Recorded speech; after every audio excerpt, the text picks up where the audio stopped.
নূর, শোনো আমার, কি হয়েছে তোমার? এমন করছো কেন? নূরের কানে আদিত্যের কথা পৌঁছালো বলে মনে হলো না। সে আদিত্যের হাতে সরিয়ে দিয়ে আবারও একই কাজ করতে লাগলো আর দাঁত কিরমির করে কাঁদতে লাগলো। আদিত্য আবারও নূরকে সরিয়ে এনে শক্ত করে মাথাটা ধরে করুণ সুরে বলল। এই কলিজাটা, প্লিজ এমন করিস না। কি হয়েছে বল না আমাকে, কেন এমন করছিস? আদিত্য জলদি পকেট থেকে রুমাল বের করে নূরের কপালে রক্ত মুছে দিতে দিতে বলল। ইস, কত রক্ত বেরোচ্ছে! কি অবস্থা করে ফেলেছে! কি করব আমি এখন? নূর হঠাৎ আদিত্যকে দুই হাতে সজোরে ধাক্কা মেরে সরিয়ে দিল। তারপর আবারও একই কাজ করতে লাগলো। নূরের অস্বাভাবিক আচরণে আদিত্যের অন্তরাত্মা কাঁপছে। তার মিষ্টি মাসুম অ্যাঞ্জেলটার হঠাৎ কি হয়ে গেল? আদিত্য এবারও নূরকে আটকালো। এবার নূরকে ওখান থেকে সরিয়ে এনে দুই হাতে শক্ত করে বুকের মাঝে জড়িয়ে রাখলো। বেদনার্ত কণ্ঠে বলল। লক্ষ্মী শোনো আমার, আমার কথা শোনো, এমন করো না। তোমার হিরোকে বলো কি হয়েছে তোমার, এমন কেন করছো? নূর যেন কোনো কিছু শোনা বোঝার অবস্থায় নেই। সে কেমন অস্বাভাবিকভাবে দাঁত কিরমিরিয়ে কাঁদছে আর আদিত্যের কাছ থেকে নিজেকে ছাড়ানোর চেষ্টা করছে। দুই হাতে ঠেলে সরিয়ে দিতে চাচ্ছে আদিত্যকে। তবে আদিত্য আর ছাড়ার ভুল করল না। সে জোর খাটিয়ে শক্ত করে ধরে রেখে নূরের সাথে কথা বলার চেষ্টা করছে। নূর যখন জোর খাটিয়ে পারল না আদিত্যের সাথে, তখন সে নিজের শরীরের যন্ত্রণায় তোড়ে আদিত্যের বুকে সজোরে কামড় দিয়ে ধরল। সর্বশক্তি প্রয়োগ করে সবগুলো দাঁত গেঁথে দিল আদিত্যের বুকের চামড়ার ভেতর। ব্যথায় আদিত্যের মুখমণ্ডল লাল হয়ে উঠল, তবুও সে ছাড়ল না নূরকে। চোখ বুজে দাঁতের দাঁত চেপে সব সয়ে গেল সে। তার এঞ্জেলকে রক্ষা করতে এর চেয়ে হাজার লক্ষ গুণ বেশি ব্যথাও সইতে রাজি সে। কিন্তু অ্যাঞ্জেলটাকে এইভাবে দেখতে রাজি না সে। ভেতরে ভেঙে চুরে যাচ্ছে যেন তার। কতক্ষণ পর হঠাৎ আদিত্য খেয়াল করলো নূরের শরীর কেমন ছেড়ে দিচ্ছে। ঠাস করে চোখ খুলে তাকালো আদিত্য। দুই হাতে নূরের মাথাটা সামনে আনতেই দেখলো নূরের অচেতন মাথাটা হেলে পড়লো হাতের মাঝে। আদিত্যের পুরো পৃথিবী যেন থমকে গেল মুহূর্তেই। পাথর হলো চোখের নজর। আদিত্য কাঁপা কাঁপা হাতে নূরের গাল আলতো ঝাঁকিয়ে আতঙ্কিত গলায় বলল। নূর, মাই অ্যাঞ্জেল, তাকাও প্লিজ। হ্যাঁ অ্যাঞ্জেল, কথা বল না। Don't do this to me please. Aditya চিল্লিয়ে ডাকলো। বিহান। কিছুক্ষণ পর বিহান দৌড়ে এলো আদিত্যের রুমে। এসে ওদের এভাবে দেখে বলল। কি হয়েছে আদি? আদিত্য বিহানের দিকে তাকিয়ে করুণ ধরা গলায় বলল। বিহান, নূর, আবার নূর, দেখ না আমার অ্যাঞ্জেলটার কি হয়ে গেছে, কথা বলছে না কেন ও? বিহান আদিত্যের অবস্থা বুঝতে পেরে বলল। আদি, চিন্তা করিস না, আমি এক্ষুনি ডাক্তার ডাকতেছি।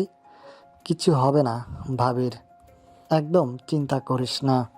ডাক্তার নূরের চেক আপ করছে, কপালে ব্যান্ডেজ করে দিয়েছে। আদিত্য নূরের মাথার পাশেই বসে আছে। কিছু সময়ের ব্যবধানে কেমন রক্তশূন্য ফ্যাকাশে হয়ে গেছে তার চেহারা। তার রঙিন ভুবন হঠাৎই বিবর্ণ হয়ে গেছে। তার হাসি খুশি প্রাণবন্ধ নূরের এই অবচেতন মুখটা চেয়ে বেশি ভয়ঙ্কর বুঝি আদিত্যের জন্য আর কিছু নেই। তার সহ্য শক্তির বাহিরে এসব। চেক আপ শেষে আদিত্য জানতে চাইল কি হয়েছে নূরের। ডাক্তার বলল। দেখুন, এখনই শিওর কিছু বলতে পারছি না। আগে ওনার সম্পর্কে সবটা জানতে হবে আমাকে। আদিত্য তখন ডাক্তারকে নূরের মানসিক ভারসাম্যহীন, নূরের সাথে কতদিন হলো সম্পর্কের তাপ জানলো সব। তা শুনে ডক্টর বলল। বুঝলাম। তাহলে বোধহয় ওনার প্যানিক অ্যাটাক হয়েছিল। মাথায় তীব্র যন্ত্রণা হলে অনেক রোগীই এমন করে। আর আমার মতে এটা ওনার সাথে আগেও ঘটেছে। তবে ওনার এক্সটার্নালি কী ধরনের ডিজিজ আছে, মানে কি কি সমস্যা তার সাথে, এইগুলো জানতে কিছু পরীক্ষা নিরীক্ষা করতে হবে। আপাতত আমি ইঞ্জেকশন দিয়ে দিয়েছি, কিছুক্ষণ পরেই জ্ঞান ফিরবে। আপনি এক কাজ করুন, ওনাকে নিয়ে হসপিটালে আসুন। তারপর ভালো করে পরীক্ষা নিরীক্ষা করে বোঝা যাবে সমস্যা কি। আর হ্যাঁ, ওনার কোনো মেডিকেল কাগজপত্র থাকলে সেগুলোও নিয়ে আসেন, তাহলে বুঝতে সুবিধা হবে। জি ডক্টর, আমি কালই নিয়ে আসবো। ডক্টর চলে যেতেই আদিত্য বিহানকে বলল। বিহান, নূরের বাড়িতে ফোন করে বল ওকে আগে যে ডাক্তার দেখিয়েছে সেসব রিপোর্ট যেন মেইলে পাঠিয়ে দেয়। বিহান ফোন দিল নূরের বাড়িতে। তাদের সাথে কথা শেষ করে আদিত্য বলল। আরে, ওরা তো কোনো ভাবিরে ডাক্তারে দেখায় না কা, তাহলে কাগজপত্র কই থেকে পাইব? রাগ হলো ভীষণ আদিত্যের। কেমন লোকেরা! মেয়েকে আজ পর্যন্ত কোনো ডাক্তার দেখানো জরুরি মনে করেনি। তাও এমন অ্যাটাক জেনেও। তাদের কি বলবো? আমার নিজেরই তো নূরকে ডাক্তার দেখানোর কথা মাথায় আসেনি এখনো। হয়তো নূরের মাঝেও কোনো কমতি পায়নি, তাই নূর যেমন তেমনই সবার থেকে ভালো, তাই হয়তো ডাক্তারের কথা খেয়াল আসেনি ওর মাথায়। তবে এই ভুল আর করলো না সে। কালই নূরকে নিয়ে যাবে হসপিটালে, তাকে সুস্থ করে তুলবে সে। নূরের সামান্যতম কষ্ট সে রাখবে না, পুরোপুরি সুস্থ স্বাভাবিক করার চেষ্টা করবে সে। অন্ধকার রাস্তায় হাঁটছে হিয়া। গার্মেন্টস থেকে বের হতে হতে অনেক দেরি হয়ে গেছে আজ। ওভারটাইম করেছিল সে। টাকার অনেক প্রয়োজন যে তার, না হলে বাবার হার্টের অপারেশন করাবে কিভাবে? সে ছাড়া আর কে বা আছে? কিন্তু এই রাস্তাটা মোটেও ভালো না। যত মদখোর গাঁজাখোরের আড্ডা হয় এই রাস্তার মোড়ে। তাই তো ভয় হচ্ছে হিয়ার। যদিও সে মুখে ওড়না পেঁচিয়ে মুখ ঢেকে বের হয়, শুধু চোখ দেখা যায়। তবে মানুষরূপী হায়নাদের কাছে সুরক্ষা পাওয়ার জন্য এই উপায় খুব একটা কার্যকরী নয়। এই সমাজে মেয়ে মানুষের স্বাধীনভাবে চলা যে খুব কঠিন, তাই এই 2 বছরে খুব হাড়ে হাড়ে টের পেয়েছে হিয়া। ভয়ে ভয়ে খুব দ্রুত পা ফেলে রাস্তাটা পার হতে চাচ্ছে সে। বাসায় যাওয়ার জন্য যে এই রাস্তা ছাড়া আর কোনো রাস্তাও নেই, তাই এই রাস্তা দিয়েই যেতে হবে। মনে মনে দোয়া দূরত পড়তে পড়তে দ্রুত পা ফেলে যেতে লাগলো হিয়া। তবে শেষ পর্যন্ত শেষ রক্ষা হলো না বুঝি। যে ভয় পাচ্ছিল সেটাই হলো। 4-5টা বগাটে মদখোরের চোখে পড়ে গেল হিয়া। রাস্তার পাশে আড্ডা দিচ্ছে তারা। হিয়ার যাওয়া দেখে এগিয়ে আসতে নেয় ওর দিকে, নানান রকম কুরুচিপূর্ণ কথা বলতে থাকে। হিয়া ভয়ে আঁতকে ওঠে, মনে সাহস জুগিয়ে প্রায় দৌড়ের মতো করে হাঁটতে থাকে সে। তবে কাজ হয় না। বদমাইশগুলো তার পিছু নেয়, তাকে ধরতে উদ্যত হয়। নিজেকে বাঁচাতে এবার হিয়া ছুটে পালায়, প্রাণপণে দৌড়ায় নিজেকে রক্ষা করতে এই মানুষরূপী নরসী ছাচরদের হাত থেকে। বদমাইশগুলোও দৌড়ায় হিয়াকে ধরতে। হিয়া জান হাতে নিয়ে দৌড়াচ্ছে আর মনে মনে আল্লাহর কাছে দোয়া চাইছে তাকে যেন এই বিপদ থেকে রক্ষা করে। একবার পেছনে তাকিয়ে বদমাইশগুলোকে দেখছে, আবার সামনে তাকিয়ে দৌড়াচ্ছে। এইভাবে পেছনে তাকিয়ে দৌড়াতে গিয়ে হঠাৎ সামনে থেকে আসা কারোর সাথে ধাক্কা খেল সে। মাথা গিয়ে ঠেকলো সামনের ব্যক্তিটার বুকে, আর হাত দুটো পড়লো আগন্তুকের 2 কাঁধে। হাঁপাতে হাঁপাতে ভয়ে জর্জরিত, ঘামে ভেজা মুখ আর লাল চোখ দুটো তুলে তাকালো ওপরে। দেখতে পেল এক যুবকের প্রশ্নবিদ্ধ দৃষ্টি, যা হঠাৎই কেমন বিস্ময় আর একাগ্রতা পরিবর্তন হয়ে গেল। অপলক দৃষ্টি যেন। হিয়া ডুবতি নদীতে যেন বাঁচার এক টুকরো অবলম্বনের আশা করলো। হয়তো এই লোকটা তাকে বাঁচাতে পারে। এই ভাবনায় পড়ে একটুখানি আশায় উন্মোচন হলো। হিয়া হাঁপাতে হাঁপাতে করুণ মিনতি সুরে বলল, প্লিজ বাঁচান আমাকে। এই বদমাশগুলো আমার ক্ষতি করতে চাই। প্লিজ দয়া করে সাহায্য করুন আমার। হিয়ার কথায় বিহানের ঘোর কাটলো। আদিত্যের দেয়া একটা কাজে এদিকে এসেছিল বিহান। রাস্তায় হঠাৎ মেয়েটির সাথে এভাবে ধাক্কা লাগায় প্রথমে অনেকটা অপ্রস্তুত হয়ে যায় সে। বিহান মেহেলি ব্যাপারে অনেকটা সায় স্বভাবের, মেয়েদের থেকে সবসময় 10 হাত দূরে থাকে। তাই এইভাবে একটা মেয়ের সাথে হঠাৎ ধাক্কায় সে ভীষণ অপ্রস্তুত হয়ে পড়ে। তবে মেয়েটা যখন দৃষ্টি তুলে তাকালো তার পানে, তখন এই চোখের অতলে যেন সহসায় ডুবে গেল সে। ভুলে গেল সকল ক্রিয়াকলাপ। এই ডাগর ডাগর আঁখি, ভয়াত্মক চাহনি, ভেজা চোখের পাপড়িগুলো সব যেন প্রমত্ত সিন্ধু। বিহান হুঁশারায় সহসায়। অজানা কোনো অনুভূতি নাড়া লাগে তার ঘুমন্ত হৃদয়ের দুয়ারে। তবে মেয়েটির কথায় ঘোর কাটে তার। ভুরু কপাল কুঁচকে ঘাড় বাঁকিয়ে তীক্ষ্ণ দৃষ্টিতে মেয়েটির পেছনে ছুটে আসা লোকগুলোর দিকে তাকায় সে। বুঝতে পারে ঘটনার সারমর্ম। বদমাইশগুলো ততক্ষণে হিয়ার পেছনে এসে দাঁড়িয়ে গেছে। একজন বিহানের উদ্দেশ্যে বলল, ওই স্যামরা, বাঁচতে চাইলে মেয়েটাকে রেখে যা, ফুট এখান থেকে, না হলে ফালতু হাত পা ভাঙা যাবে। বিহান যেন চরম এক মজার কৌতুক শোনালো এইমাত্র। হাসতে মন চাইল খুব করে, তবে আপাতত নিজের হাসি দমিয়ে রেখে মুখে অসহায় একটা ভাব আনলো। নরম গলায় বলল, না না ভাইয়েরা, আমার মারেন না, আর ওনার সাথেও কিছু করেন না। দেখেন ভাইয়েরা, এটা করণ ঠিক না, এটা ভালো কাজ না। বেচারিরে যাইতে দেন। বলতে বলতে হিয়াকে পাশ কাটিয়ে ছেলেগুলো সামনে গিয়ে দাঁড়ালো বিহান। বিহানের কথায় ছেলেগুলো হো হো করে হাসতে লাগলো। বিহান তখন হিয়ার অগোচরে প্যান্টের 2 পকেটে গুজে রাখা পিস্তল কিছু অংশ বের করে দেখালো ছেলেগুলোকে। হাসি মুহূর্তেই থেমে গেল তাদের। ভয় ছেয়ে গেল সবার চোখে।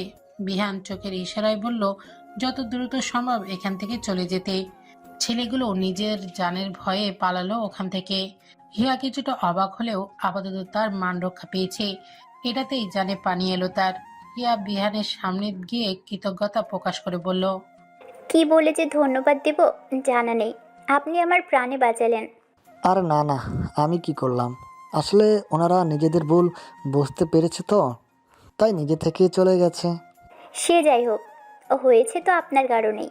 আমার জন্যে তো আপনিই আজকে আমার রক্ষাকারী। আপনার এই উপকার আমি কখনো ভুলবো না। বিহান অপলক দৃষ্টিতে তাকিয়ে মনে মনে বলল, কখনো ভুলার দরকারও নেই, এই উচিলায় না হয় আমাকে একটু মনে করবেন।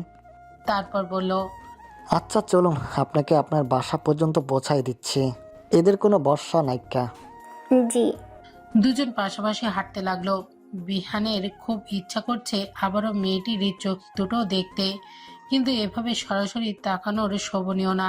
হাঁটতে হাঁটতে বিহান বলল, আমার নাম বিয়ান। মেয়েটিও আস্তে করে বলল, আমার নাম হিয়া, গার্মেন্টসে চাকরি করি।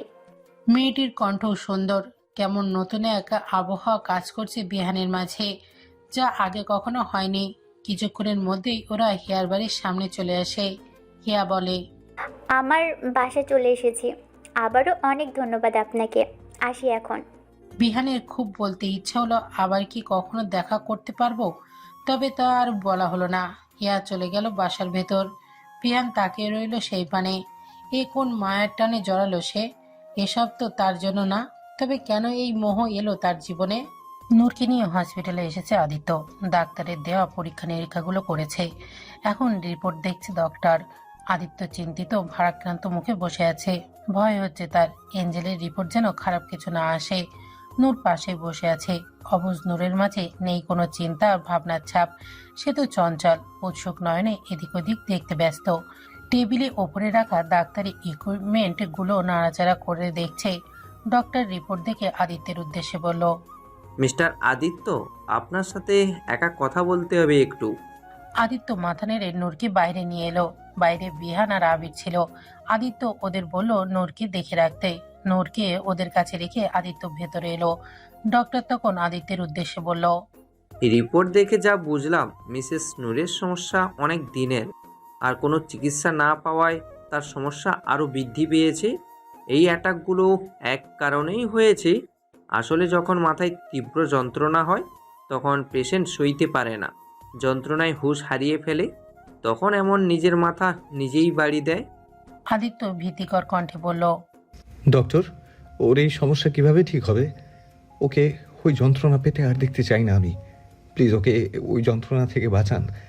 আপনি বললে দরকার হলে পৃথিবীর যে ডক্টরের কাছে গেলে এর চিকিৎসা পাওয়া যাবে সেখানে নিয়ে যাব ওকে আমি। রিল্যাক্স মিস্টার আদিত্য, অন্য কোথাও যেতে হবে না আপনাকেই। দেশেই এখন উন্নত চিকিৎসার ব্যবস্থা আছে। আমি কিছু ওষুধ লিখে দিচ্ছি, এইগুলো নিয়মিত খাওয়ান। তবে রোগ যেহেতু পুরানো, তাই সারতেও অনেকটা সময় লাগবেই। সময় নিলেও আশা করি ঠিক হয়ে যাবেন উনি। আর সাথে সপ্তাহে একদিন করে ওনাকে থেরাপি দেওয়াতে নিয়ে আসবেন। আজ থেকেই শুরু করুন থেরাপি। আশা করি ধীরে ধীরে পুরোপুরি সুস্থ স্বাভাবিক হয়ে উঠে যাবেন উনি। Okay doctor, thank you so much. আমি আজই থেরাপি দিয়ে নিয়ে যাব। আদিত্য বাইরে এসে নূরকে থেরাপির জন্য নিয়ে গেল। ওরা যেতেই আবির বিহানের উদ্দেশ্যে বলল, ধুর, একটা সুন্দর ডাক্তার নিয়ে পেলাম না যে আমার অসুখের চিকিৎসা করবে। বিহান জবাবে বলল, কেলা, তোর আবার কি হয়েছে? মগজে কিডনি হয়েছে নাকি, নাকি কিডনিতে আমাশা হয়েছে? আবির অ্যাটিটিউড দেখিয়ে বলল, ছ্যা ছ্যা, এসব ইয়ার্ক মার্কা রোগ তোর মতো আবুলকে হয়? আমার তো সিঙ্গেলেরই রোগ হয়েছে, খুবই মারাত্মক পর্যায়ে চলে গেছে। যদি চিকিৎসা না করলে মারা যাবো গা। এটা আবার কি রোগ? মদনলাল লালের গবেষণাগার থেকে নতুন উৎপন্ন করছস এ রোগ? এটা আবির দ্য গ্রেট সায়েন্টিস্টের আবিষ্কৃত রোগ। আসলে আমি সিঙ্গেল থাকলে এই রোগ প্রাদুর্ভাব ঘটে। মারাত্মক অসুস্থ হয়ে যায় আমি। গত রাত ঠিক 1টার পরেই ঠাস করে সিঙ্গেল হয়ে গেলাম আমি, বুঝলি? আর সাথে সাথে শুরু হলো আমার সিঙ্গেল এরিয়া রোগ। সিঙ্গেল হওয়ার সাথে সাথে আমার হিমোগ্লোবিন কমে গেল, সুগার ফল করছে, শ্বাসকষ্ট হচ্ছে, খুবই মুমূর্ষ অবস্থা আমার। এখন জলদি ডাক্তার নিয়ে খুঁজে লাগবে, নাহলে রোগ সারবে না।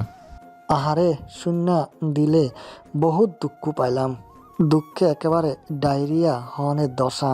তো আমার কাছে একখান সুন্দর ডাক্তারানির খোঁজ আছে, তুই চাইলে কইতে পারি। কস কি মামা? আরে জলদি গো বেটা, কে সে? আহানা। উস্কুস মুখখানা মুহূর্তে স্থির হয়ে গেল আবিরের।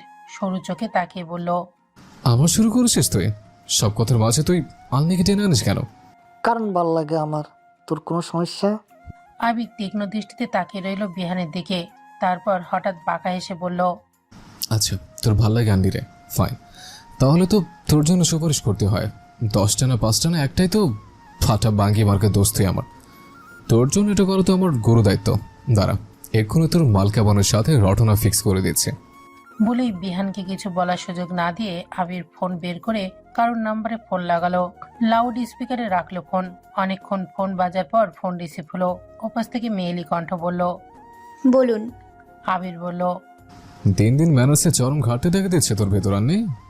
একেবারে অ্যাভারেজ সময় বেয়াদব হয়ে যাচ্ছিস তুই। মন চাচ্ছে ঠাস করে চর মেরে তোর 32 পাটি দাঁত ফেলে দে। শুধু ঠাস করে না, ফটাস ফটাস করে চর মারা উচিত। একজন মানুষ ফোন তুলে তাকে সালাম দেওয়ার ন্যূনতম ম্যানার্সও ভুলে গেছিস। তার উপর আমি হলাম তোর 6 বছরের মুরব্বী। আমাকে তো তোর মাথায় 3 মাইল সামনে ঘুমটা টেনে সালাম দেওয়া উচিত। তা না সোজা বলুন, ছি ছি, এত অভদ্র মেয়ের দায়ে আঙ্কেল আন্টি আজই বড় বসে যাবে নির্ঘাত। আবিরের কথার পরিপ্রেক্ষিতে ওপাশ থেকে উত্তর এলো, ধন্যবাদ আপনার মহান বাণীর জন্য। এবার কি ফোন দেওয়ার কারণ বলে কৃতার্থ করবেন, নাকি ফোন রাখবো আমি? অফকোর্স কারণ আছে। কারণ ছাড়াই আবির তোর মতো ম্যানার্সের মেয়েকে ফোন দিতে যাওয়ার প্রশ্ন ওঠে না। আচ্ছা শোন, তোর জন্য বিশাল গুড নিউজ আছে। চেয়ার টেয়ার থাকলে বসে পড়ো, নাহলে এত বড় গুড নিউজ শুনে ঠাস করে পড়ে ঠুস করে অজ্ঞান হয়ে যেতে পারিস। তো কথা হলো, আমার বন্ধু আছে না বিহান, তার তোর উপর দিল আইছে। যদিও তোর উপর তো হাঁচিও আসার মতো কিছু নাই, হারিকেন দিয়ে খুঁজলে কিছু পাওয়া যাবে না। তবে ওই যে বলে না, দিলে এসেছে গাধার উপর তো ঘোড়া কি করবে। তোরও তেমন কপাল খুলে গেছে। আমার বন্ধুর মতো বলা সারা জীবন তপস্যা করলেও পাবি না। গন্ডার মতো নাক, গরুর মতো চোখ, হাতির মতো পেট, আর কোনটার মতো চোখ।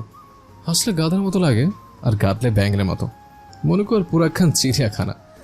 কপাল গুনে এমন বলে তোর পছন্দ করছে। তোর নিশ্চয়ই খুশিতে হার্ট অ্যাটাক করার অবস্থা, তাই না? আমি জানি এমন বলা তো আর। এই পর্যায়ে ওই পাশ থেকে ফোন কেটে দিল। ফোন কাটা দেখে হো হো করে হেসে উঠল আবির। পাশে তাকিয়ে দেখলো বিহান খেয়ে ফেলা টাইপ লুক নিয়ে তাকিয়ে আছে ওর দিকে। তা দেখে আবির বলল, কিরে, এইভাবে তাকিয়েছিস কেন? তুই তো নিজেই দেখলে তোর জন্য কত সুপারিশ করলাম। এখন ওর ইন্টারেস্ট না হলে আমার কি দোষ বল? বিহান আবিরের পিঠে দুম করে কিল বসিয়ে দিয়ে বলল, তোর মতো ঘটক হলে জীবনে আর কোনো সম্বন্ধ হইব না। বলেই হাসলো দুজন। বিহান আবার বলল, শালা তুই কেমন পোলা, নিজের ভালোবাসার মানুষের কাছে অন্য পোলার সুপারিশ করতেছস? আবির তাচ্ছিল সুরে বলল, ও রবিশ, আবির কাউকে ভালোবাসে না। এসব সেলি কাজ আমার জন্য না, আর না হলে আমার ভালোবাসা টাইপ কিছু। তাহলে আহানা তোর লাইগা কি? আবির দিশাহীন শূন্য নজরে রেখে বলল, আহানা আমার জন্য একটা মিস্ট্রি, যে মিস্ট্রি আমি কখনো সলভ করতে চাই না। কিছু কিছু মিস্ট্রি সলভ না হয় ভালো, এর মাঝে একে অন্যের প্রশান্তি আছে। তুই বুঝবি না, কারণ তোর জীবন আমার মিস্ট্রি আসেনি তো, তাই। আবিরের কথায় হঠাৎ হিয়া নামের ওই সুনয়নাধিকারী মেয়েটির কথা মনে পড়ল বিহানের। তার জীবনেও যে মিষ্টির আগমন ঘটেছে, তবে বিহান চাই ওই মিষ্টি সলভ করতে। ওই সুনয়নার ধূম্র জালের মায়ায় আটকে পড়ে গেছে সে। তাই তো তাকে বারবার দেখার ইচ্ছা জাগে মনে।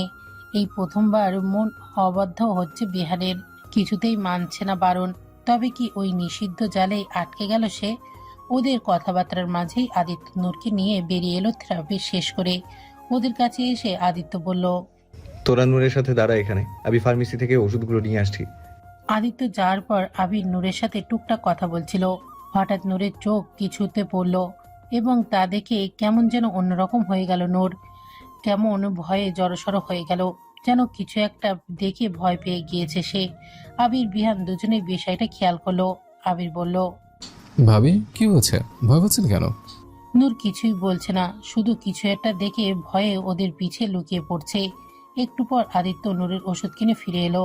আদিত্যকে দেখে নূর দৌড়ে গিয়ে আদিত্যকে জড়িয়ে ধরে ভয়ে শক্ত হয়ে তার বুকের মাঝে মুখ লুকিয়ে রইল। নূরের হঠাৎ এমন আচরণ দেখে একটু ঘাবড়ে গেল আদিত্য। আবির আর বিহানের উদ্দেশ্যে বলল। কিরে, কি হয়েছে? নূর এমন ভয় পাচ্ছে কেন? আবির বলল। আমরাও বুঝতে পারছি না, ঠিকঠাকই ছিল, হঠাৎ কি দেখে যেন এমন ভয় পেয়ে গেল। আদিত্য নূরের মাথায় হাত বুলিয়ে আদুরি গলায় বলল। কি হয়েছে অ্যাঞ্জেল? ভয় পাচ্ছ কেন? আমাকে বলো।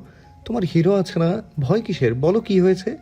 নূর আদিত্যের শার্ট শক্ত করে খামচে ধরে আছে। বুকের মাঝে লুকিয়ে থেকে ভয়ে আতঙ্কিতে চোখ সামান্য বের করে এদিকে তাকালো। তারপরই আবারও ভয়ে লুকিয়ে পড়ল আদিত্যের বুকের মাঝে। ভয় মিশ্রিত অস্পষ্ট স্বরে বলল। ও- ওই পচা লোক আবার এসেছে। ভালো না, সে ভয় করছে আমার। আমাকে নিয়ে চলো এখান থেকে, না হলে আমার কাছে আসবে সে। ভুরু কুঁচকে আসলো আদিত্যের। বুঝতে পারল না কাকে দেখে এভাবে ভয় পাচ্ছে নূর। আদিত্য আবারও জানতে চাইল। কে পচা লোক? কার কথা বলছো তুমি? দেখো, ভয় নেই অ্যাঞ্জেল, আমি আছি না। আমি থাকতে কেউ আসবে না তোমার কাছে। তুমি বলো কার কথা বলেছো তুমি। নূর আবারও ভয়ে ভয়ে চোখ বের করে তাকালো কারোর দিকে। হাত উঠিয়ে ইশারা করে দেখালো কাউকে। নূরের ইশারা অনুযায়ী আদিত্য সহ আবির বিহানও তাকালো সেই দিকে। কিছুটা দূরে অন্য এক ডক্টরের কেবিনে সামান্য ওয়েটিং চেয়ারে বসে আছে এক মধ্যবয়স্ক পুরুষ। গালে হাত দিয়ে বসে আছে। আদিত্য তাকে দেখে বলল। ওই কালো জামা পরা লোকটা? নূর আবারও আদিত্যের বুকে মুখ লুকিয়ে মাথা ঝাঁকিয়ে বোঝালো ওই লোকটাই। আদিত্য বলল। ওই লোকটাকে ভয় পাচ্ছ কেন? ওনাকে চেনো তুমি? নূর মুখ লোকানো অবস্থায় ভয়ত কণ্ঠে বলল। হ্যাঁ চিনি, আমাদের গ্রামের বাড়ি, পাশের বাড়ি। তো ভয় পাচ্ছ কেন? কি করেছে সে? সে পচা একদম ভালো না, আমাকে শুধু ব্যথা দেয়।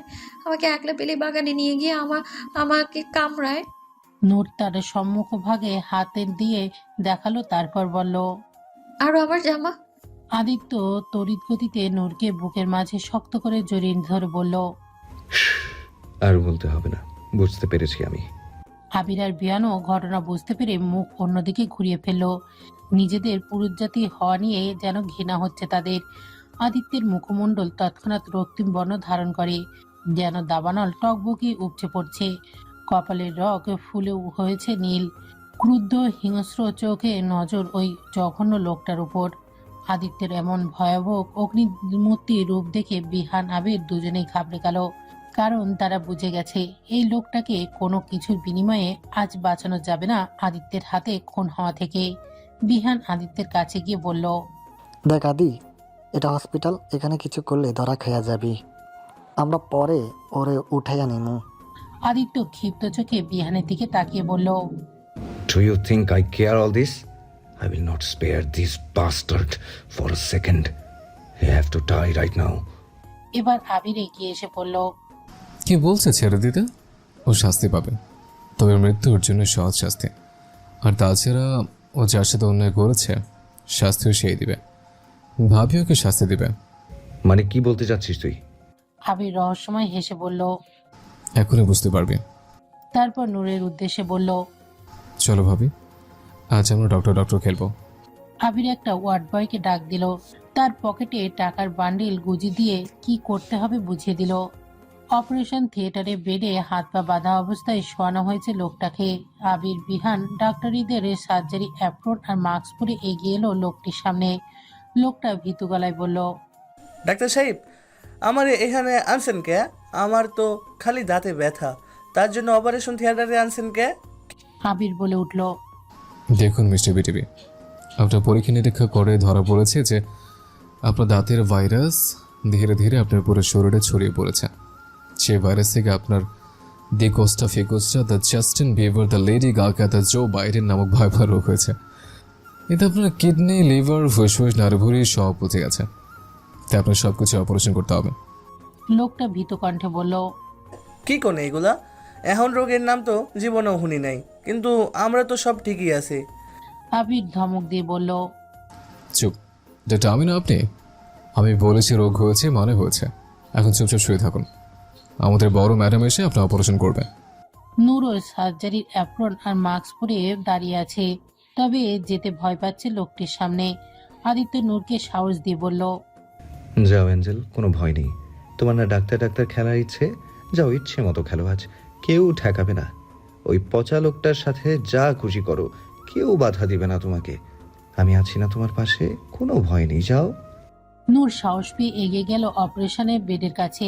ডাক্তার ডাক্তার খেলতে তার খুব ইচ্ছে ছিল, আজ পূরণ হবে ইচ্ছে। নূর আসতেই আবির বলল, তো বলুন ডাক্তার সাহেব, প্রথমে কোত্থেকে শুরু করব? আই থিঙ্ক সব সমস্যার উৎপত্তি দাঁত থেকে হয়েছে, তাই সবার প্রথমে দাঁতের অপারেশন করতে হবে। নূর বলল।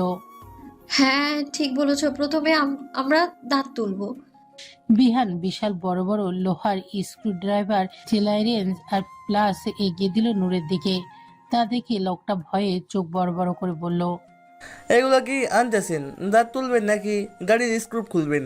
আর আগে বেহুশ করবেন না? আবির বলল, আসলে আমাদের বেহুশ করা ডাক্তার ভুলে নিজেকে ইঞ্জেকশন দিয়ে বেহুশ করে ফেলেছে, তাই বেহুশ ছাড়াই কাজ চালাতে হবে। আরে আপনি ফ্রি ডাক্তার শিখে যাচ্ছেন, এতে তো আপনার খুশি হওয়া উচিত। এখন চুপচাপ আমাদের কাজ করতে দিন। বিহান, ওনার মুখ হা করে ধরো। বিহান লোকটার মুখ খুলে ধরল। নূর বিশাল একটা প্লাস নিয়ে লোকটার একটা দাঁত ধরে টেনে তুলে ফেলল। ব্যথায় লোকটা গগনবিতারী এক আর্তনাদ করে উঠল। আবির বলল, ডাক্তার সাহেব, আপনি তো ভুলতে তুলেছেন, সমস্যা অন্য দাঁতে। ঠিক আছে, ওটাও তুলে ফেলছি। এই বলে নূর আরেকটা দাঁতও একইভাবে টেনে তুলে ফেলল। লোকটা আবারও আর্তনাদ করে উঠল। তবে নূরের ভীষণ মজা লাগছে। সে উৎসাহী কণ্ঠে বলল, এবার কোনটা ফেলবো? আবির বলল। ভাবি নিচেরটা ফেলেন। বিহান বলল, আহানা ভাবি এই কোণারটা ফেলেন, একেবারে বিশ্রী গন্ধ। নূর বলে উঠল, আচ্ছা এক কাজ করি, আমরা রামসাম করি, শেষে যেটা আসবে সেটাই তুলবো। গুড আইডিয়া ভাবি, তাই করেন। নূর লোকটার দাঁতের উপর আঙুল দিয়ে একটা একটা করে বলতে লাগলো। রামসাম যদু মধু। এমন করতে করতে শেষে যেটা এলো সেই দাঁতটা তুলে ফেললো। এভাবে এক এক করে লোকটার সব দাঁত তুলে ফেললো। লোকটা ব্যথা সইতে না পেরে একসময় জ্ঞান হারিয়ে ফেললো। আবির বলল, আরে অপারেশন তো এখনো বাকি আছে, আর তার আগেই বেশ হয়ে গেল। নূর বলল, থাক, আজকের মতো খেলা হয়ে গেছে, আর খেলবো না। ঠিক আছে ভাবি, আপনি যান, এর বাকি অপারেশন আমরা করব। নূর অ্যাপ্রন মাস্ক খুলে এগিয়ে গেল আদিত্যের কাছে। আদিত্যের দুই হাতে নূরের মুখটা আগলে ধরে বলল, খুশি হয়েছে তো অ্যাঞ্জেল? আর ভয় নেই তো? নূর খুশি মনে বলল, হ্যাঁ অনেক খুশি, অনেক মজা লেগেছে আজকে। নূর দুই হাত দুই দিকে ছড়িয়ে দিয়ে বলল, তুমি এতগুলো ভালোই হিরো। আদিত্য মুচকি এসে নূরের কপালে চুমুকে বুকে জড়িয়ে নিয়ে বলল, আমার অ্যাঞ্জেলটা যে এত ভালো, তাই তো হিরোও ভালো। আমার অ্যাঞ্জেলকে কেউ আর কষ্ট দিতে পারবে না। এর মাঝে 2 সপ্তাহ পার হয়ে গেছে। নূরের নিয়মিত ট্রিটমেন্ট আর থেরাপি চলছে। খুব বেশি পরিবর্তন না হলেও কিছুটা উপকার দেখা যাচ্ছে। যেমন নূরের আর অ্যাটাক আসেনি, আর খাওয়া দাওয়ার প্রতিও একটু রুচিশীল হয়েছে। আগে তো খেতেই চাইতো না সে। আদিত্য নূরের শারীরিক ট্রিটমেন্টের সাথে সাথে তাকে বাহিক নলেজও ট্রেনিং দিচ্ছে। বাসায় রোজ নূরকে পড়াতে বসায় সে। আদিত্য বুঝতে পেরেছে নূরকে যেখানে ওর বাবা মা চিকিৎসা করানোই জরুরি মনে করেনি, সেখানে পড়ালেখা তো প্রশ্নই আসে না। তাই আদিত্য যতটুকু পারে নূরকে শিক্ষিত করার চেষ্টা করছে, যাতে সমাজে চলার মতো হয় সে। তবে দুষ্টু নূরকে পড়াতে নিলে আদিত্যের নাজেহাল অবস্থা হয়ে যায়। কিছু শেখাতে গেলেই হাজারটা প্রশ্ন করে আদিত্যকে পাগল করে দেয়। এই যেমন যদি বলা হয় অতে অজগরটি ওই আসছে তেরে, তখন শুরু হবে নূরের অদ্ভুত প্রশ্নের মেলা। বলবে অজগরটি তেরে আসছে কেন? খেয়ে ফেলবে তো আমাদের। আমার অজগর ভয় করে, ওকে আসতে মানা করুন না। এই বই ভালো না, অজগর ওয়ালা বই পড়বো না আমি। আদিত্য বুঝতে পারে মেয়েটা চরম পড়াচোর, তাই তো এসব তাল বাহানা করে না পড়ার জন্য। তবু আদিত্য ধৈর্য নিয়ে নূরকে পড়ায়। সে তার এঞ্জেলের মাঝে কোনো কমতি রাখতে চায় না। আদিত্য অফিস থেকে বাসায় ফিরেছে। দরজায় বেল বাজাতে কিছুক্ষণ পর দরজা খুলে গেল। আদিত্যের হাসি মুখের সামনে তাকাতেই কিছুটা ভ্যাবাচাকা খেয়ে গেল। ওর সামনে নূর দাঁড়িয়ে আছে, তবে আজকে নূর একেবারে ভিন্ন। নূর শাড়ি পরেছে, যদিও এটাকে শাড়ি পরা বললে শাড়িরই অপমান হবে, কারণ শাড়িটা এলোমেলোভাবে কোনো মতে পেঁচিয়ে রেখেছে। তবে সবচেয়ে অবাক করা হলো নূরের চোখে পানি দেখতে পেল সে। আদিত্য চিন্তিত মুখে নূরের কাছে এগিয়ে গিয়ে বলল, অ্যাঞ্জেল, কাঁদছো কেন? কি হয়েছে? নূরের মুখে শাড়ির আঁচল চেপে দুঃখী নারীর মতো ভঙ্গি করে কাঁদো কাঁদো গলায় বলল, তুমি এসেছো ময়নার বাপ। টিভি সিরিয়ালের মতো 3বার করে একই কথা বলল নূর। বেচারা আদিত্য টুস করে যেন আকাশ থেকে পড়লো যে এই মাত্র তবদা খেয়ে গেল সে, ময়নার বাপ। লাইক সিরিয়াসলি, সে বাপ কবে হয়ে গেল? বিয়ে তো হলো শোক করে 8ম দিন। বিনা ইন্টারনেটে কানেকশনে আপলোড কিভাবে হয়ে গেল? আদিত্য বিস্ময় আরো বাড়িয়ে দিয়ে নূর আবারও ন্যাকা কান্না করে বলে উঠল, তুমি এসেছো ময়নার বাপ, দেখো না শাশুড়ি আমায় কতগুলো মেরেছে, রান্নায় লবণ কম হয়েছে বলে আমার হাত পুড়িয়ে দিয়েছে। বেচারা আদিত্যর জ্ঞান হারানোর যোগ। তার মা মারা গেছে 1 যুগ আগে, তাহলে শাশুড়ি কোথা থেকে পেল নূর?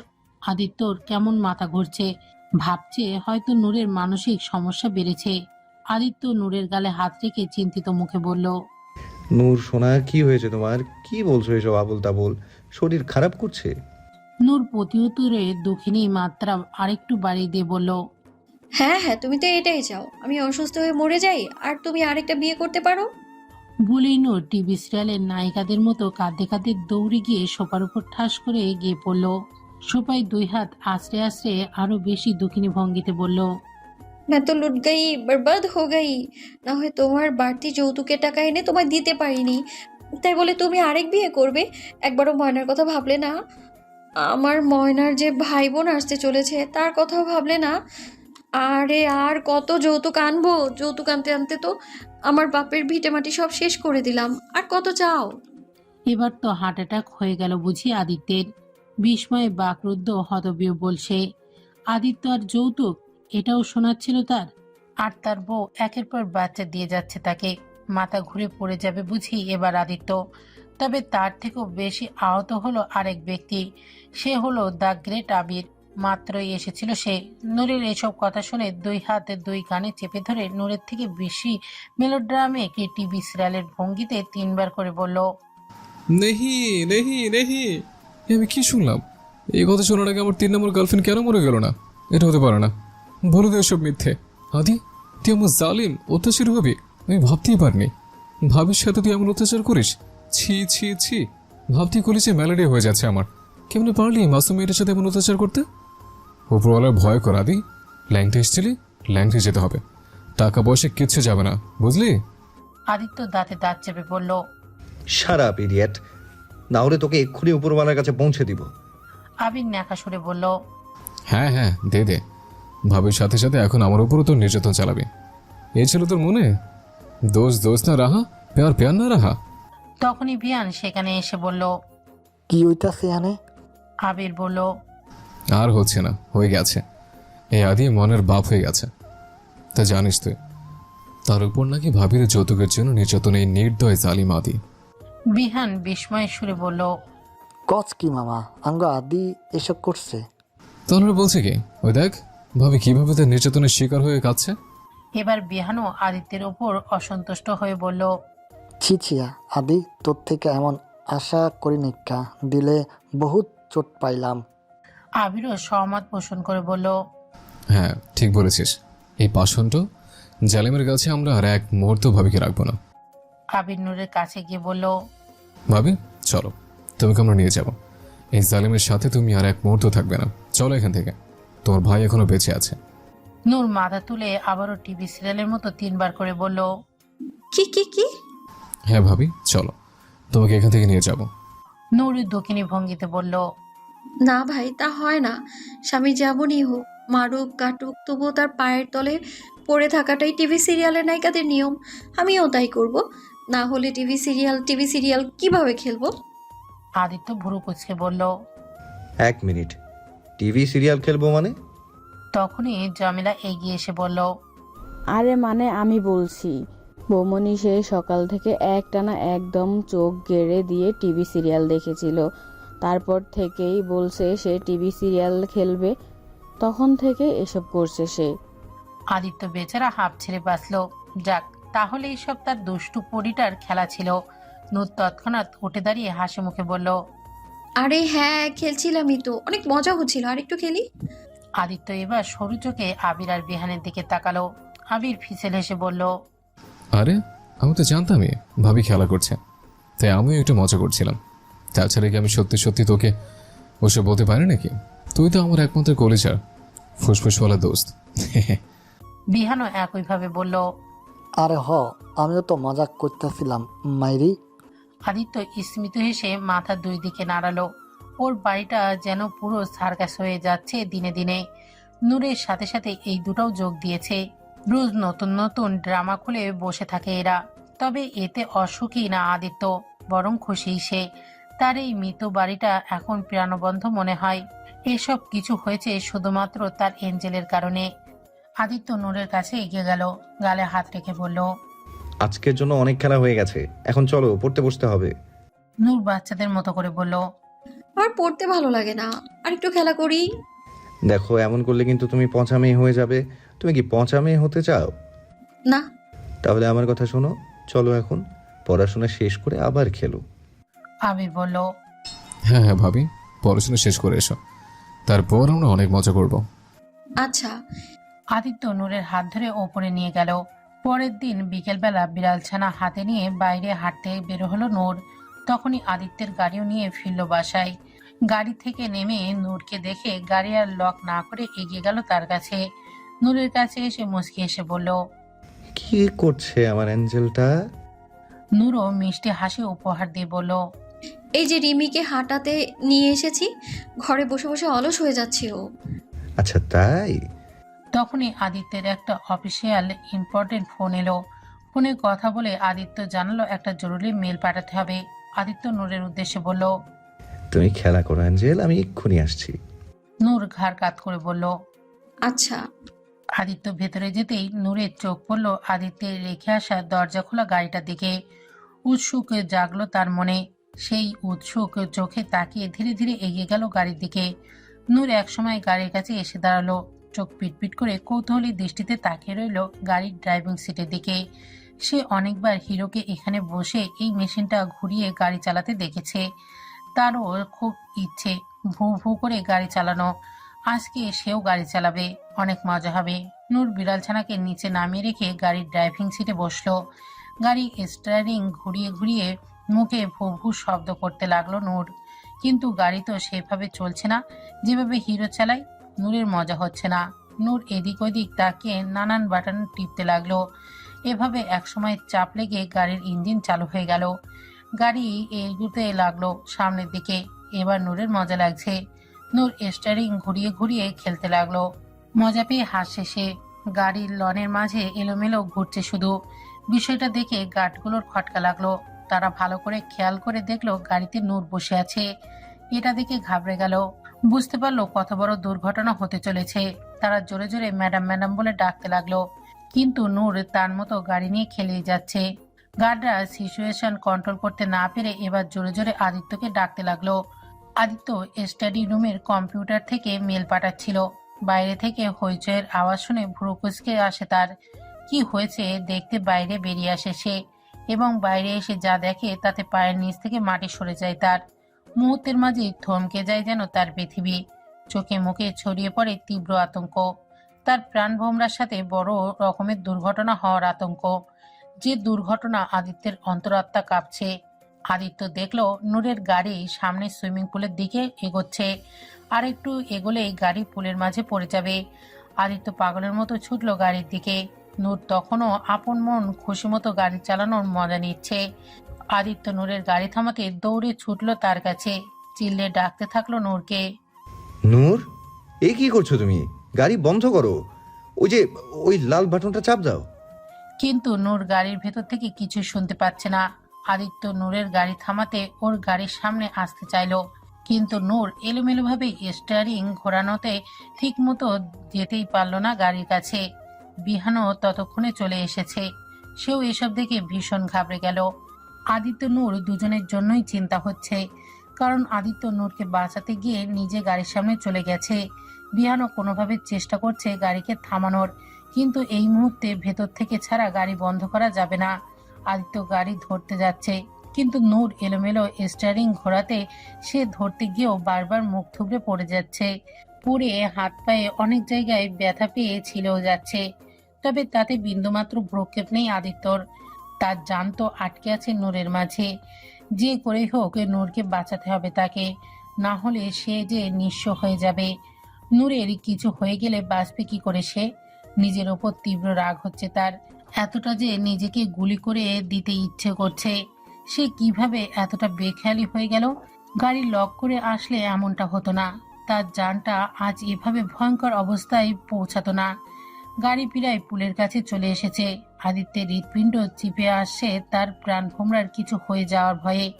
আদিত্য এবার সুযোগ বুঝে লাফ দিয়ে গাড়ির উপর, গাড়ির ছাদের উঠে সজোরে ঘুষি মেরে গাড়ির জানালার কাঁচ ভাঙলো। তাতে হাতও কেটে গেল তার। কাঁচ ভেঙে গাড়ির ভেতরে হাত ঢুকিয়ে গাড়ির ইঞ্জিন বন্ধ করলো। গাড়িও বন্ধ হলে দেহে প্রাণ ফিরে পাওয়ার মতো নিঃশ্বাস ছাড়লো আদিত্য। গাড়ির উপরে মাথা ঠেকিয়ে দম ছাড়লো সে। আত্মাটা যেন গলায় আটকে গিয়েছিল তার। হঠাৎই রাগ হলো ভীষণ। আদিত্য গাড়ি থেকে নেমে গাড়ির দরজা খুলে নূরের হাত টেনে বের করলো গাড়ি থেকে। আদিত্যর এভাবে কাজ ভাঙায় নূর এমনিতেই ভয়ে চুপসে আছে। তার উপর আদিত্য নূরকে বের করে রাগে তার দিকে হাত তুলতে নিল। ভয়ে চোখ মুখ খিচে বন্ধ করে আবারও ভয়ে জড়সড় হয়ে গেল নূর। রাগের বশে হাত তুললেও সেই হাত নূরের গায়ে লাগলো না। হাত মুষ্টি করে রাগে গাড়ির ভাঙা কাছে আবারও ঘুষি মারল আদিত্য। রাগী সুরে ধমকে উঠে বলল, পাগল হয়ে গেছো তুমি? কি করছিলে এসব? হ্যাঁ, সবকিছু তোমার কাছে খেলা। এখন কি হতে পারতো তুমি জানো, ইডিয়েট? বিহান সেখানে দৌড়ে এসে আদিত্যকে শান্ত করার উদ্দেশ্যে বলল, শান্ত আদি, ভাবি কি আর এসব বোঝে? কেন বুঝবে না? কেন বুঝবে না? ওর কিছু হয়ে গেলে আমি কি করতাম? আমি আচ্ছা শান্ত হ, ভাবি ভয় পেতাছে, দেখছস তো? বিহান জমিলাকে ইশারায় নূরকে নিয়ে যেতে বলল। জমিলা এসে নিয়ে গেল নূরকে। বিহান আদিত্যর হাতের অবস্থা দেখে জলদি ফার্স্ট এড বক্স এনে ওর হাত পরিষ্কার করে ব্যান্ডেজ করে দিল। কিছুক্ষণ পর যখন একটু শান্ত হলো তখন তীব্র অপরাধবোধ জাগলো তার। তখন চিন্তায় মাথায় নূরকে কিভাবে বকে দিল সে। ভুল তো ওরও ছিল, গাড়ি খোলা না রাখলে তো আর এসব হতো না। তাহলে শুধু শুধু অ্যাঞ্জেলটাকে ওভাবে রাগ দেখালাম। কিভাবে ভুলে গেলাম ও তো আর দুটো মানুষের মতো স্বাভাবিক বুদ্ধিমত্তা না। মেয়েটা নিশ্চয় ভয় পেয়ে গেছে। এত কষ্ট করে তো ওর মন থেকে নিজের জন্য ভয় সরিয়েছিল, আজ আবারও একই কাজ করলো ও। নূর যদি আবারও ওর থেকে দূরত্ব করে ফেলে তাহলে কি করবে ও? এখন যে আর ওই দূরত্ব আর নিতে পারবে না সে। আদিত্য দ্রুত পায়ে উঠে বাসার ভেতরে গেল। নিজের রুমে এসে নূরকে পেল না সে। ভাবলো হয়তো জমিলার রুমে আছে, কিন্তু সেখানে এসেও পেল না। আদিত্য জোরে জোরে জমিলাকে ডেকে জানতে চাইল নূর কোথায়। জমিলা বলল, আমি তো বৌমনিরে রুমে বসিয়ে রেখে তার জন্য দুধ আনতে গেছিলাম। কেন সে রুমে নেই? আবারও ভয় জমলো আদিত্যের মনে। সে কি তার কঠোরতা নূরকে হারিয়ে ফেললো? না না, নূরকে সে হারাতে দিবে না, কিছুতেই না। নূর এখানে কোথাও আছে, বাহিরে যেহেতু যায়নি তাহলে ভেতরে কোথাও আছে। আদিত্য পাগলের মতো হন্যে হয়ে সারা বাড়ি খুঁজতে লাগলো। খুঁজতে খুঁজতে একসময় ছাদে এলো সে। ছাদের মাঝামাঝি অবস্থাতেই গুনগুন করে ফুপিয়ানো শব্দ শুনতে পেল সে। শব্দের উৎস খুঁজতে গিয়ে দেখলো নূর ছাদের ছোট্ট ঘরটার পেছনে সাইডে দেয়াল ঘেঁষে বসে আছে। নাক টেনে টেনে ফোপে ফোপে কাঁদছে সে। হাতের উল্টো পিঠ দিয়ে চোখ নাক মুছছে আর কাঁদছে। নূরকে এভাবে দেখে আদিত্যের অপরাধবোধ যেন তীব্র থেকে তীব্র হলো। চোখে করুণ মায়া ভেসে উঠল। নূর তখনও আদিত্যকে দেখেনি। নূর ওর পুতুলটাকে হাতে ধরে কাঁদো কাঁদো গলায় করুণ সুরে বলল, জানিস টুকি, আমায় কেউ ভালোবাসে না, সবাই বকে, সবাই মারে, পাগল তো তাই। মা বলে আমি পয়দা হতেই কেন মরে গেলাম না। বাবা বলে আমি নাকি তাদের আপদ। বোনেরাও বকাঝকা করে, মারে। আজ তো হিরো আমায় পাগল বললো, অনেক বকেছে আমায়, আমার অনেক কষ্ট হচ্ছে। হিরো সবার মতো পাগল বলেছে আমায়। আমায় কেউ পছন্দ করে না, আমি আর থাকবো না এখানে। আমি আর তুই সবার থেকে দূরে কোথাও চলে যাব, অনেক দূরে। আদিত্যের দু চোখে নোনা জলে ভরে উঠল। বুকের মাঝে দুমড়ে মুচড়ে দলা পাকিয়ে যাচ্ছে যেন। চেহারা হলো আরো করুণ। সে আজ তার অ্যাঞ্জেলকে এত কষ্ট দিয়ে ফেলেছে যে নূর ওকে ছেড়ে চলে যেতে চাচ্ছে। বাকিদের মতো সেও কষ্ট দিয়ে ফেল নূরকে। এই অপরাধে নিজেকে সশস্ত্র ছুরির আঘাতে ছিন্ন ভিন্ন করে ফেলতে মন চাচ্ছে। কিভাবে কাঁদছে ওর কলিজাটা। আদিত্য এগিয়ে গেল নূরের সামনে। আদিত্যকে দেখে নূর ভয়ে আরো সিটিয়ে জড়সড় হয়ে গেল দেয়ালের সাথে। তা দেখে যেন আদিত্যের আরো কষ্ট হচ্ছে। আদিত্য নূরের সামনে হাঁটু গেড়ে বসে দুই হাতে দুই কান ধরে করুণ অপরাধী গলায় বলল, সরি অ্যাঞ্জেল, ভুল হয়ে গেছে আমার, অনেক বড় ভুল। আমার অ্যাঞ্জেলটাকে আমি বকে দিয়েছি। তখন তোমাকে ওভাবে দেখে আমি ভয় পেয়ে গিয়েছিলাম, কারণ অ্যাক্সিডেন্ট হয়ে যেত, তুমি অনেক ব্যথা পেতে, তোমার কিছু হয়ে গেলে আমি কি করতাম। তাই তোমাকে তখন বকে দিয়েছি। তুমি আমাকে মারো, যতক্ষণ খুশি মারো, আমি কিচ্ছু বলবো না, তবু আমার কাছ থেকে দূরে যাওয়ার কথা বলো না। তুমি ছাড়া যে কেউ নেই আমার। নূরের ভয় কমলো, চোখে মুখে যেন কোমলতা এলো আদিত্যের কথায়। হঠাৎ তার চোখে পড়লো আদিত্যের হাতে ব্যান্ডেজ। নূর মুহূর্তে যেন সব ভুলে আদিত্যের কাছে গিয়ে ওর হাত ধরে চিন্তাগ্রস্ত কণ্ঠে বলল, তোমার হাত কেটেছে, ব্যথা লেগেছে বুঝি? অনেক ব্যথা? কেঁদো না, হ্যাঁ? আমি তোমার জন্য আল্লাহর কাছে দোয়া চাইবো, আল্লাহ তোমার ব্যথা ঠিক করে দেবে। আদিত্য তৎক্ষণাৎ ঝড় টেনে বুকের মাঝে শক্ত করে গেঁথে নিল নূরকে। যাকে সে এত কষ্ট দিল, এখন সেই ওর জন্য দোয়া চাইছে। এই অমূল্য রত্ন কোথায় পাবে সে? আদিত্য দুই হাতে নূরের মুখটা ধরে সারা মুখে অসংখ্য চুমুই চুমুই ভরিয়ে দিল। তারপর আবারও আষ্টে পিষ্টে জড়িয়ে নিল তাকে, যেন কলিজার মাঝে ঢুকিয়ে নেওয়া অদম্য ইচ্ছে। শক্ত করে বুকের মাঝে মিশিয়ে নিয়ে ধরা গলায় আদিত্য বলল, আমাকে ছেড়ে কখনো যাস না পাখি, তুই আমার নিঃশ্বাসের মূল্যে কেনা সম্পদ, তোকে ছাড়া নিঃশ্বাস যে চলবে না আমার। আদিত্য আজ অফিস থেকে ফিরছে না। রোজ যে সময় আসে তার অনেক বেশি সময় অতিবাহিত হয়ে গেছে, তবুও আদিত্য আসছে না। নূর সেই কখন থেকে তার অপেক্ষা করছে, কিন্তু আদিত্য না আসায় সে ধীরে ধীরে অস্থির হয়ে উঠছে। অতিবাহিত গত 2 মাসে নূর আদিত্যের প্রতি অনেক বেশি বশীভূত হয়ে পড়েছে। আদিত্য ছাড়া কিছুই বোঝে না, কিছুই ভালো লাগে না তার। হবে না বা কেন? সবার কাছে অবহেলিত নূর যে আদিত্যের কাছে রাজরানী। এত ভালোবাসা, আদর, যত্ন কখনো পায়নি সে। সেই মানুষটার প্রতি আসক্ত না হয়ে থেকেই বা কি করে? নূরও পারেনি। তার অবচেতন মনে সবটা জুড়ে এখন আদিত্যের বসবাস। অবুঝ নূর প্রণয় বোঝে না, সে জানে না এই অনুভূতির নাম কি, কিভাবে এর বহিঃপ্রকাশ করতে হয়। শুধু জানে আদিত্য ছাড়া তার চলে না। আদিত্য আসার সময় হলেই সে দরজা খুলে বসে অপেক্ষা করে তার জন্য। আদিত্যর গাড়ি আসা দেখেই হাসি ফোটে তার মুখে। আদিত্য গাড়ি থেকে নামতে না নামতেই ছুটে দৌড়ে গিয়ে ঝাঁপিয়ে পড়ে তার বুকে। 2 হাতে আদিত্যের গলা পেঁচিয়ে জড়িয়ে ধরে তাকে। আদিত্য সানন্দে তার এঞ্জেলকে জড়িয়ে নেয়। 2 হাতে নূরের কোমর পেঁচিয়ে ধরে তাকে শূন্যে তোলে, গোল গোল ঘোরাতে থাকে। খিলখিল করে প্রাণ খোলা হাসির ঝর্ণা ঝরায় তখন নূর। সেই হাসিতে ঝলমলে হয় আদিত্যের রাজ্য। তবে তা হচ্ছে না। নূর সেই কখন থেকে বসে আদিত্যের পথ চেয়ে। বিকেল থেকে বসে থাকতে থাকতে রাত হয়ে গেল, তাও আসছে না তার হিরো। নূর ধীরে ধীরে অস্থির হয়ে উঠছে। আদিত্য কিনে দেওয়ার ফোনে অনেকবার ফোনও দিয়েছে। এতদিনে সে শিখে গেছে কিভাবে ফোন দিতে হয়, কিন্তু আদিত্য এই প্রথম নূরের ফোন ধরছে না। এতে যেন নূর আরো অস্থির হয়ে যাচ্ছে। যে কোনোভাবে তার হিরোকে চায় এখন। ধীরে ধীরে নূরের অস্থিরতা বাড়ছে, সাথে যুক্ত হচ্ছে এবার কান্নাও। নূর নাক টেনে টেনে ঠোঁট উল্টে কাঁদছে আর বলছে, হিরো, আসো না কেন? আমার হিরোকে এনে দাও। জমিলা এসে অনেকবার বুঝিয়ে নিয়ে যেতে চাইলো, কিন্তু নূর যাচ্ছে না। ওইভাবেই বসে থেকে কাঁদছে আর আদিত্যের কথা বলছে। ধীরে ধীরে কেমন হাইপার হয়ে যাচ্ছে সে। এমন সময় আবির এলো সেখানে। নূরের এই অবস্থা থেকে দ্রুত তার কাছে গিয়ে চিন্তিত মুখে বলল, আরে আমার সুইট ভাবি, কাঁদছো কেন? কে কিছু বলেছে তোমাকে? শুধু নাম বলো একবার, দেখো এই আবির তার কি হাল করে। গাধার ওপর উল্টে লটকে ওখানে না পাঠিয়েছি, তা আমার নামও তো লেডি কিলার আবির না। বলো কে কি বলেছে? নূর কান্না সুর ধরে টেনে বলল, হিরো। আবির বলল, জানতাম এই আদি বাচ্চাদের গাদি তোমার কান্নার পেছনে। আজ তো আদিকে ছাড়বো না আমি, আজ ওর একদিন কি আমার পরের জনম, কারণ এক জনম তার ওই ভাবুলোকে কিছু করতে পারবো না। আবিরের বকবকানি শুনে নূর আরো জোরে কেঁদে উঠল, কাঁদতে কাঁদতে বলল, হিরো আসে না কেন? হিরো চাই আমার, হিরোকে এনে দাও। আসেনি মানে? আদি এখন আসেনি? জমিলা তখন এগিয়ে এসে বলল, না, আসেনি এখনো। বৌমনি তখন থেকে অস্থির হয়ে কেঁদে যাচ্ছে, কিছুতেই থামছে না। আপনি কিছু করেন আবির বাবা। আবির বলল, আচ্ছা আমি ফোন দিয়ে দেখছি। আবির ফোন লাগায় আদিত্যর নাম্বারে, তবে ফোন বন্ধ আসছে, এমনকি বিহানের নাম্বারও বন্ধ আসছে। এবার আবিরও সত্যি সত্যি চিন্তায় পড়ে গেল।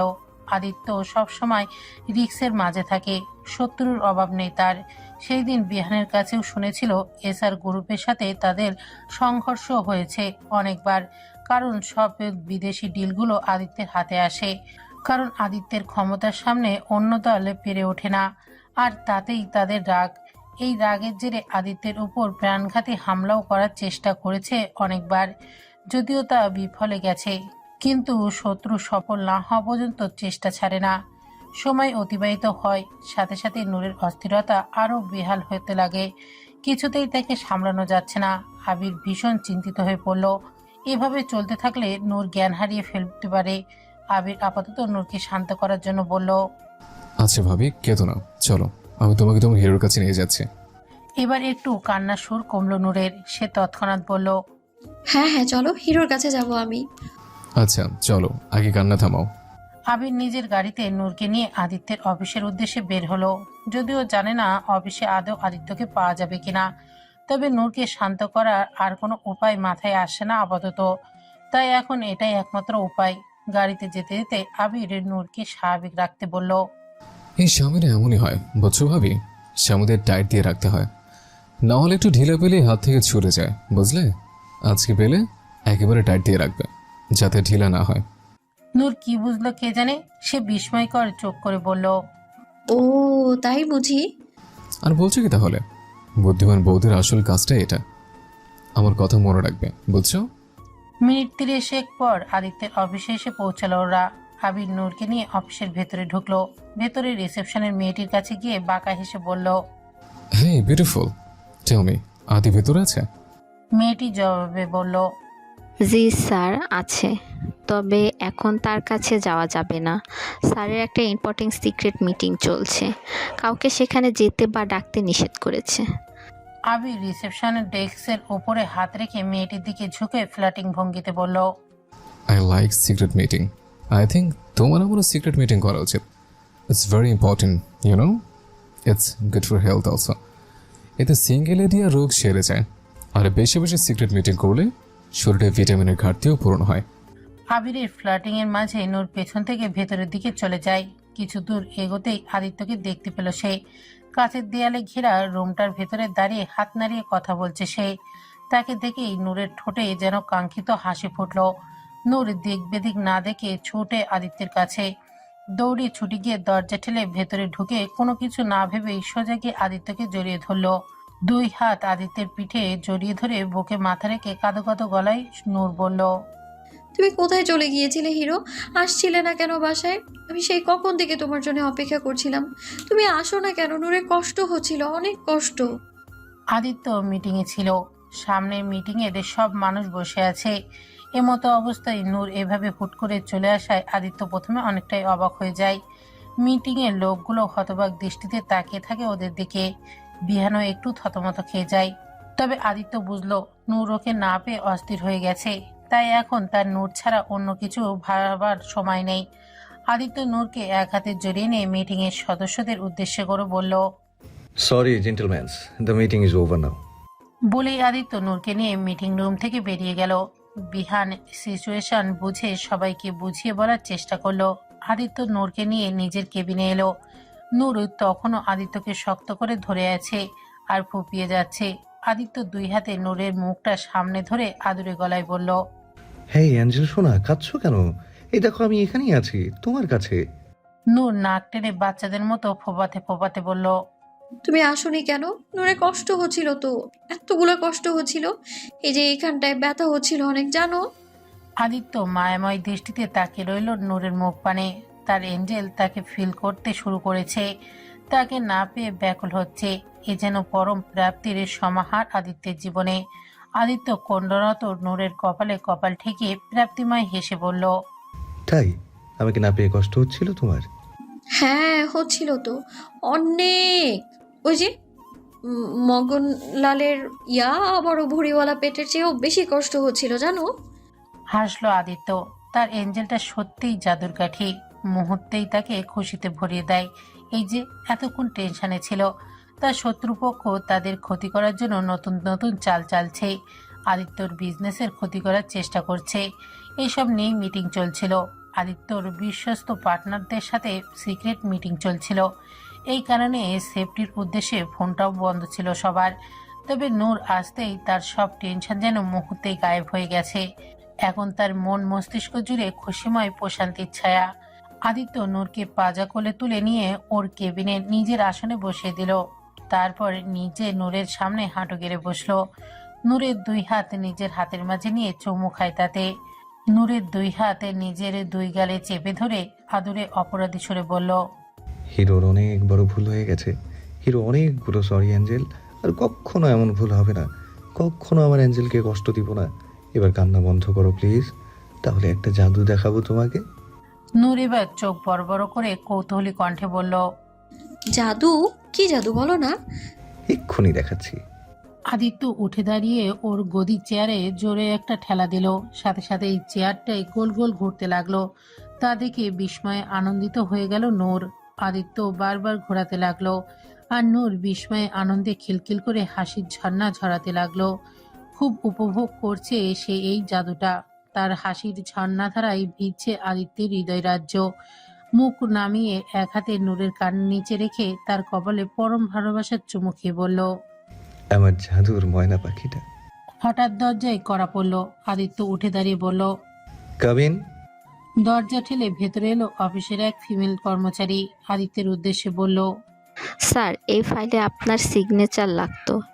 এটা হলেই মেল সাবমিট করে আমি চলে যেতে পারতাম। ওকে, আসুন। মেয়েটি এগিয়ে গিয়ে আদিত্যকে ফাইল দিল। আদিত্য ফাইল চেক করছে আর ফাঁকে ফাঁকে নূরকে দেখছে। নূর আপন মনে চেয়ারে ঘুরছে।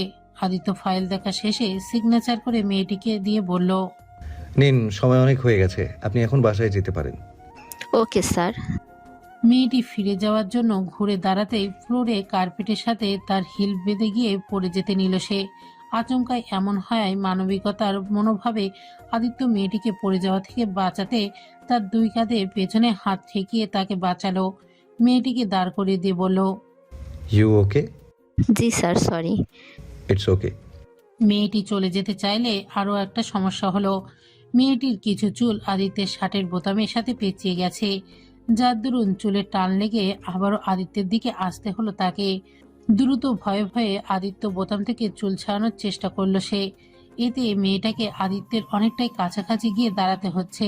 আদিত্যর কিছুটা অস্বস্তি আর বিরক্তি বোধও করছে, কিন্তু মেয়েটাকে কিছু বলা রুড হবে বলে বলছে না, কারণ মেয়েটা ইচ্ছাকৃত তো আর কিছু করেনি। চুল খুলে বাজেভাবে পেঁচিয়ে গেছে। মেয়েটাকে আদিত্যর বুকের ওপর ঝুঁকে তা ছাড়াতে হচ্ছে। নূর নিজের মতোই চেয়ার ঘোরার মজা নিচ্ছিল, কিন্তু হঠাৎ তার নজর যায় আদিত্যের দিকে। পিছন থেকে দেখে মনে হচ্ছে মেয়েটি আদিত্যকে জড়িয়ে ধরে আছে। নূরের কেমন যেন লাগলো হঠাৎ। এই চেয়ার ঘোরার আর মজা লাগছে না মোটেও। তার ভেতরে হঠাৎ কেমন রাগের উৎপত্তি হয়ে উঠল। অবুঝ নূর এই রাগের কারণ জানে না, শুধু জানে মেয়েটিকে তার হিরোর সাথে দেখে ভীষণ পরিমাণে রাগ হচ্ছে, জ্বলনও হচ্ছে তার। সে কেন তার হিরোকে ধরলো, এটাতে তার রাগ। মেয়েটা চুল ছাড়িয়ে নিয়েছে প্রায়, তখনই নূর চেয়ার ছেড়ে উঠে দাঁড়ালো। তীরে ওদের সামনে গিয়ে দুই হাতে সজোরে ধাক্কা দিয়ে মেয়েটাকে ফেলে দিল। আচমকা এমন কাণ্ডে আদিত্য আর মেয়েটি দুজনেই হতভম্ব। মেয়েটিকে ধাক্কা দিয়ে সরিয়ে দিয়ে নূর আদিত্যকে শক্ত করে জড়িয়ে ধরে মেয়েটার দিকে চোখ মুখ কুচকে তাকিয়ে বাচ্চাদের মতো রাগে সুরে বলল, আমার হিরোকে ধরলে কেন? পচা মেয়ে, একদম আমার হিরোকে ধরবে না। আমার হিরোকে শুধু আমি ধরবো। হিরো শুধু আমার হিরো। যাও এখান থেকে, পচা মেয়ে কোথাকার।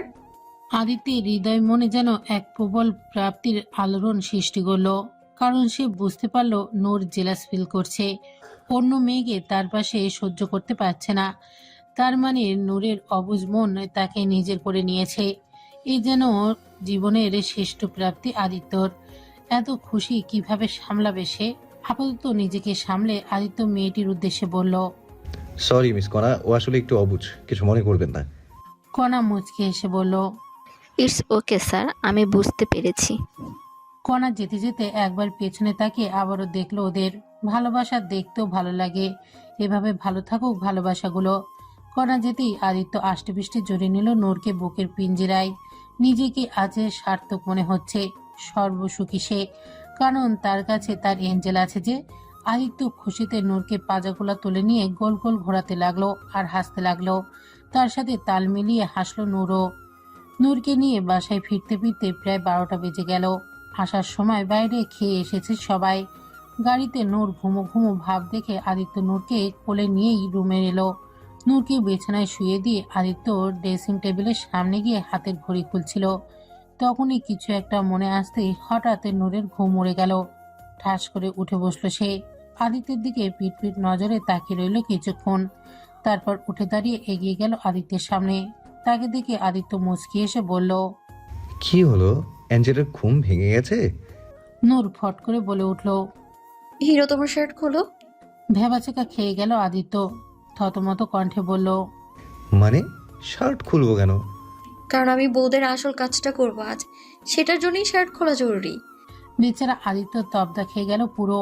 চোখ চরক গাছ, তার কাশি উঠে গেল তৎক্ষণাৎ। আমতা আমতা সুরে বলল, হোয়াট? কি বলছো এসব অ্যাঞ্জেল? কিসের আসল কাজ? যেটা সব বউ করে আমাকেও করতে হবে, ওটা খুবই জরুরি। তাতে শার্টটা খোলো না। আদিত্যের জ্ঞান হারাবার জোগাড়। কি বলে তার বউ এসব? আদিত্য কোনো রকমে অপ্রস্তুত স্বরে বলল, দেখো অ্যাঞ্জেল, এসব বলতে নেই। আর তোমার ওসব করার সময় হয়নি। এসব ফালতু কথা কে শিখিয়েছে তোমাকে? আবির দেবর বলেছে এটা করা জরুরি।